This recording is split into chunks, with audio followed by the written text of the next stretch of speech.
بسم الله والحمد لله والصلاة والسلام على رسول الله أشهد أن لا إله إلا الله وأشهد أن محمدا عبده ورسوله وما بعد. قال الله تبارك وتعالى في كتابه العزيز: فإن طلقها فلا تحل له من بعد حتى تنكح زوجا غيره فإن طلقها فلا جناح عليهما أن يتراجعا إن ظنا أن يقيما حدود الله وتلك حدود الله يبينها لقوم يعلمون.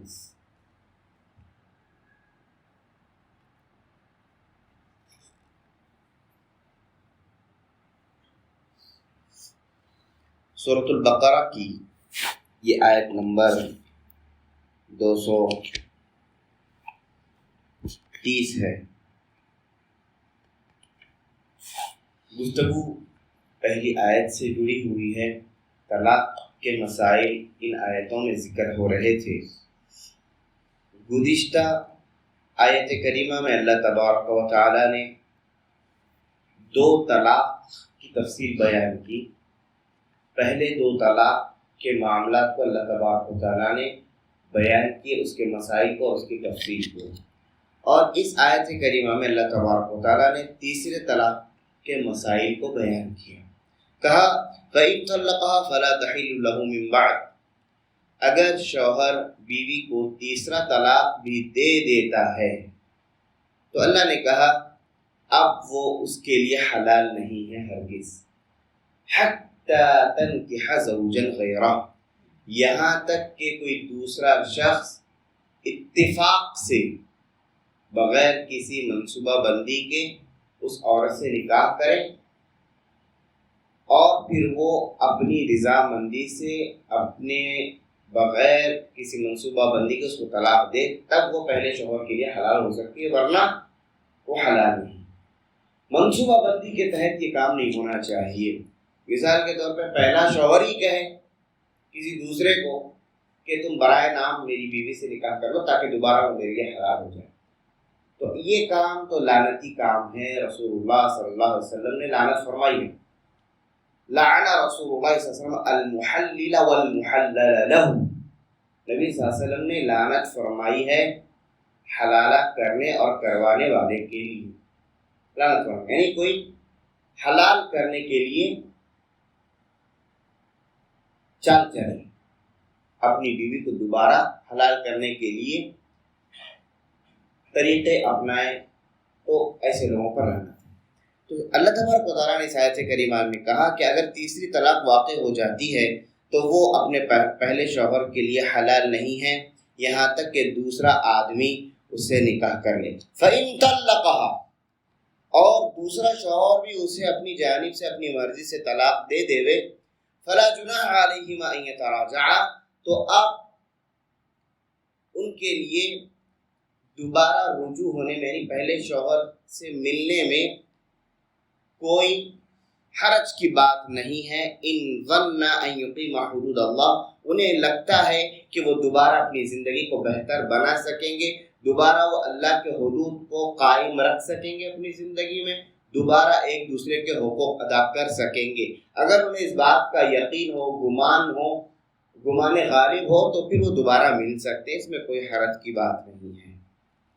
وَتِلْكَ حُدُودُ اللَّهِ، یہاں پر کئی مسائل ذکر کرنے ضروری ہیں اور کئی مسائل یہاں پر پیدا ہوتے ہیں، کئی سوال پیدا ہوتے ہیں. پہلا سوال یہ ہے کہ اگر کسی شوہر نے اپنی بیوی کو 3 طلاق دے دی اور وہ بیوی اس عورت سے کوئی دوسرا آدمی نکاح کرتا ہے اور وہ بھی اتفاق سے اپنی مرضی سے اس کو طلاق دے دیتا ہے، اب وہ خاتون پہلے شوہر سے ملنا چاہتی ہے، اب نکاح دوبارہ ہو گیا پہلے شوہر سے، اب ان کی زندگی میں پھر اب طلاق کتنے ہیں؟ ان کے لیے 1 طلاق ابھی باقی ہے یا 2 طلاق باقی ہے یا 1 بھی طلاق باقی نہیں ہے؟ ایک سوال ہے. اب ایک نئی زندگی کی شروعات ہوئی ہے، اب ان کے پاس طلاق کا 1 آپشن بچا یا 2 بچے یا 3 کے 3 باقی ہیں.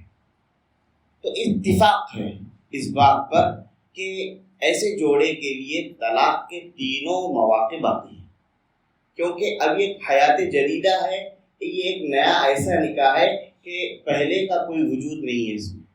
کیونکہ وہ حرام ہو چکی تھی اپنے شوہر پر، پہلے مکمل طور سے حرام ہو چکی تھی، پھر دوبارہ اللہ کی قدرت سے وہ حلال ہوئے ایک دوسرے کے لیے، تو ان کے لیے تینوں مواقع میسر۔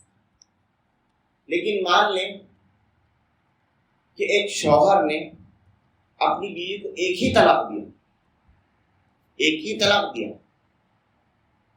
عدت گزر گئی، 3 مہینے پورے ہو گئے، اب دونوں ایک دوسرے کے لیے حرام ہو گئے۔ اب اگر پھر ملنا چاہتے ہیں تو پھر نیا نکاح، نیا مہر، نئے گواہ، نئے سرے سے کرنا۔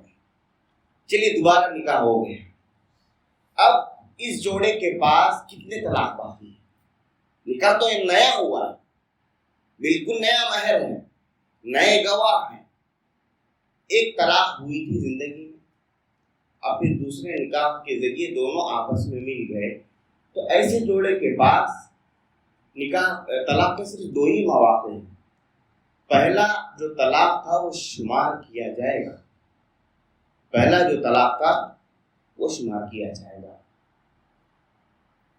اسی طرح ایک اور مسئلہ یہ بھی ہے کہ شوہر نے طلاق دے دی ہو بیوی کو،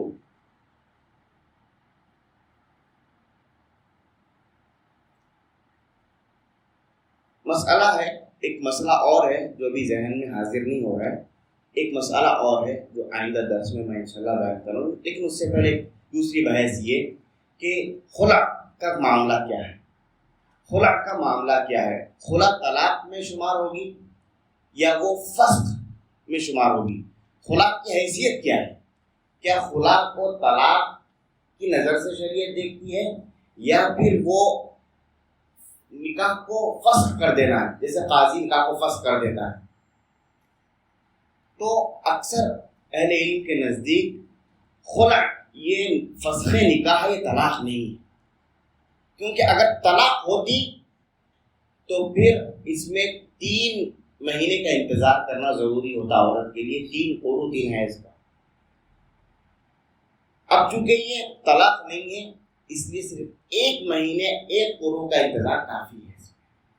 لیکن اکثر علماء یہ کہتے ہیں کہ احتیاط کے لیے خاتون کو خلع کے بعد 3 حیض اور 3 مہینے کا انتظار کر لینا یہ زیادہ بہتر ہے، یہ زیادہ بہتر ہے، ورنہ 1 مہینہ بھی کافی ہے، کیونکہ یہ طلاق نہیں ہے۔ طلاق میں 3 مہینوں کا انتظار، طلاق میں 3 مہینوں کا انتظار ہے۔